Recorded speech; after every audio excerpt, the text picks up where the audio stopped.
চলো বন্ধুরা, তোমাদের সাথে আজকে শেয়ার করি একটা অন্যরকম ব্রেডের রেসিপি, যেখানে না ইউজ হয়েছে আটা, না ইউজ হয়েছে ময়দা, না ইউজ হয়েছে কোনো বেকিং পাউডার বা বেকিং সোডা বা ইস্ট।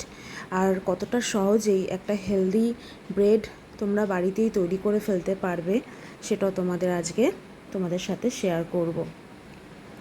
এটা আমি বানিয়েছি সুজির মশালা ব্রেড।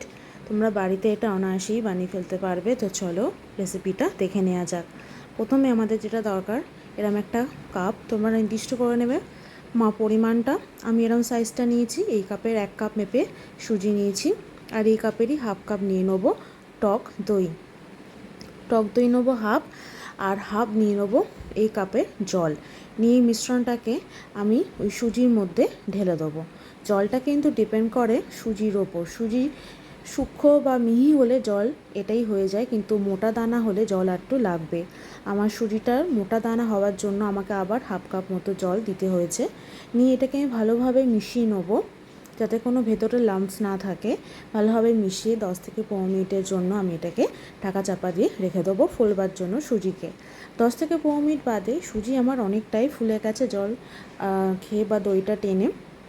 এবার এর মধ্যে দিয়ে দেবো সামান্য পরিমাণে হলুদ গুঁড়ো, পরিমাণ মতো নুন। হলুদ গুঁড়োটা দিয়েছি রঙের জন্য, গোলমরিচ দিয়ে দিলাম, আর একটু সবজি, ধনেপাতা, গ্রেট করা গাজর, ক্যাপসিকাম আর টমেটো কুচি ছোট্ট করে কুচিয়ে নিয়েছি। আর দিয়ে দিয়েছি পেঁয়াজ। পেঁয়াজ তোমরা স্কিপ করতে পারো, আর যদি পেঁয়াজ খেতে ভালোবাসো তো পেঁয়াজ অবশ্যই দিতে পারো, খেতে কিন্তু ভালোই লাগবে। এরপর ভালোভাবে সবজিগুলো এর মধ্যে আমি মিশিয়ে নেবো। দেখে নিতে হবে যাতে কোনো বেঁচে না থাকে। ভালোভাবে মিশিয়ে নিয়ে এরকম একটা বেকিং লোক নিয়ে নিয়েছি কাঁচের, তার মধ্যে ঘি দিয়ে পুরোভাবে আমি হাতে করে ভালোভাবে ভেতরটা ব্রাশ করে নেবো, যাতে ঘিটা ভালোভাবে সব জায়গায় মিশে যায়।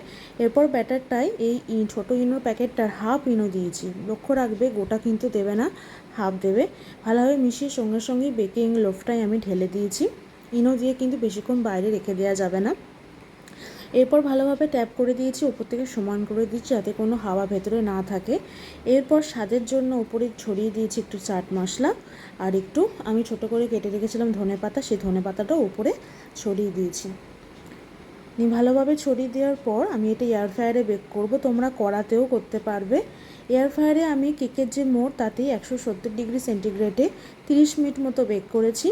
দেখো বেক করে আমার বার করা হয়ে গেছে, আর কতটা সুন্দর, কতটা নরম হয়েছে, তুলতুলে হয়েছে। একটু ঠান্ডা হলে এটা বার করতে পারবে। টুথপিক ঢুকিয়ে আমি দেখিয়ে দিচ্ছি, একদম নিট অ্যান্ড ক্লিন টুথপিকটা বেরিয়েছে, মানে আমার ভেতর অবধি জিনিসটা খুব সুন্দরভাবে কুক হয়েছে, একদম সুন্দর ব্রেডের মতন হয়ে গেছে। একটু ঠান্ডা হওয়াতে আমি ধারে হালকা হালকা করে এরমভাবে করে বের করবার চেষ্টা করেছি। এটা বেরিয়েও এসছে খুব সুন্দরভাবে, পুরো ব্রেডের মতোই দেখতে হয়েছে, আর একদম সফট নরম তুলতুল করছিল। দুটো আমি স্লাইস কেটেছি। গরম হওয়ার জন্য সাইড দিয়ে একটু ভেঙে যাচ্ছিলো। এটা কিন্তু ঠান্ডা হলে, তোমরা জানো সুজি ঠান্ডা হলে শক্ত হয়, তখন অনায়াসই কাটতে পারবে। কতটা বাউন্স ব্যাক দিচ্ছে দেখতে পাচ্ছ। এটা প্রায় 3-4 ঘন্টা বাদে আমি আবার তোমাদের কেটে দেখিয়ে দিচ্ছি। সুজি একদম এখানে ঠান্ডা হয়ে গেছে ব্রেডটা, আর কত সুন্দর এটা কেটে বেরিয়ে আসছে, পুরো একদম ব্রেডের মতো। তোমাদের তুলেও দেখিয়ে দিচ্ছি, খুব সুন্দরভাবে এটা নরমও হয়েছে। এটা সবচেয়ে বেশি ভালো লাগবে যদি তোমরা এটা তাওয়ায় একটু বাটার দিয়ে সেকে খেতে পারো, নর্মাল গরম করেও খেতে পারো। তবে এটা টেস্ট আমার দারুণ লেগেছে, এই বাটার দিয়ে সেকার পরে টেস্ট অন্য লেভেলেই চলে গেছিলো। তোমরা এটা বাড়িতে অবশ্যই ট্রাই করো। সত্যি বলছি, তোমরা নর্মাল পাউরুটি কিনে খাওয়া ছেড়ে দেবে, এটাই তখন বাড়িতে বানাবে। তোমাদের সাথে আর একটা গ্রিন চাটনি রেসিপি শেয়ার করব, এটার সাথে দারুণভাবে জমবে। ব্লেন্ডিং জারের মধ্যে নিয়ে নেবো মিন্ট, একটু ধনে পাতা, মানে পুদিনা পাতা, একটু ধনে পাতা, আর কয়েক কোয়া রসুন।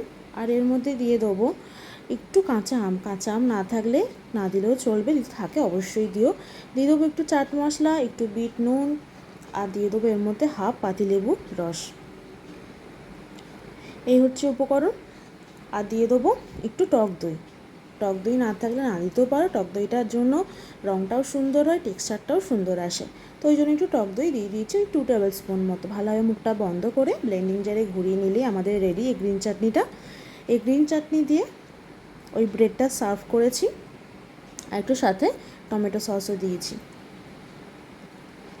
সকালবেলার জলখাবারে বলো, বাচ্চাদের টিফিনে বলো, বা বড়রা যদি সন্ধেবেলায় মানে ইভিনিং স্ন্যাক্স হিসেবে নিতে চায়, তো অবশ্যই এটা তোমরা বাড়িতে ট্রাই করতে পারো।